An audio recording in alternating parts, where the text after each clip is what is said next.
The Great Mount, Charleston, Color Quest. Lux threw a crumpled map onto the dashboard of her SUV. The Las Vegas thermometer read 98 degrees. Operation Peak Foliage is a go, she announced. Fergus squinted at the map from the back seat, already sweating in his performance polo. Are we sure this isn't just a very long drive to look at brown shrubs, Lux? My phone says the real color is in Vermont. An hour later, the air conditioning was off and the windows were down. They had climbed 5,000 feet, and a cool, pine-scented breeze was whipping through the car. Spark, sitting next to Fergus, inhaled deeply. Aha! Smell that, Fergus? That's nature washing the city off your soul. Their first lookout point near the towering cliffs of Cathedral Rock offered sweeping views. Chroma stepped out, hugging her cardigan close. The air was a crisp 55 degrees. She pointed to a few brave golden aspens. Look, real, actual gold. It was worth the drive, wasn't it?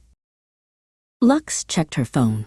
Okay, the online foliage report, yes, there is an online foliage report, says the true cinematic peak is higher up, possibly by Echo Trail. Full throttle, everyone. We have a color quota to meet before sunset. They stopped in a small meadow. Echo Trail is just over that ridge. Lux panted, slightly out of breath from the dash to the car. Spark, hearing the name, cupped his hands around his mouth. Hello, he shouted with great dramatic effort. The only answer was the faint, confused chirp of a tiny bird. Fergus, having forgotten to pack anything warmer than a thin windbreaker, huddled by a large pine. I knew it. This is exactly what I ran away from the city for.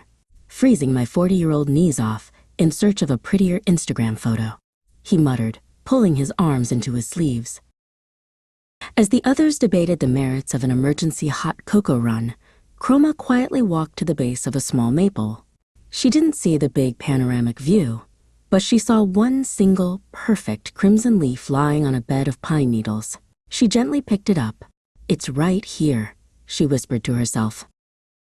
The group made a final, ambitious stop, the Mary Jane Falls trailhead parking lot. Lux looked at the sign. 4 miles, strenuous. She looked at her friends, all of them wearing slightly inappropriate footwear. Maybe, she said, winking.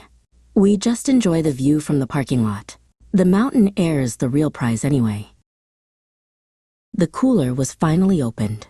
They sat on the tailgate, unwrapping fancy sandwiches and sharing lukewarm, slightly smashed brownies. Spark accidentally dropped a pickle and chased it down the parking lot slope, laughing the whole way.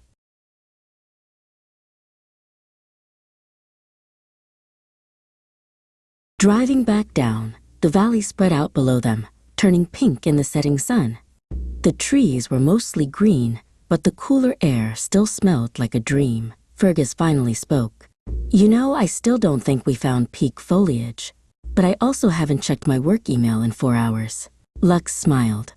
The mission, in its own delightfully chaotic way, had been a success.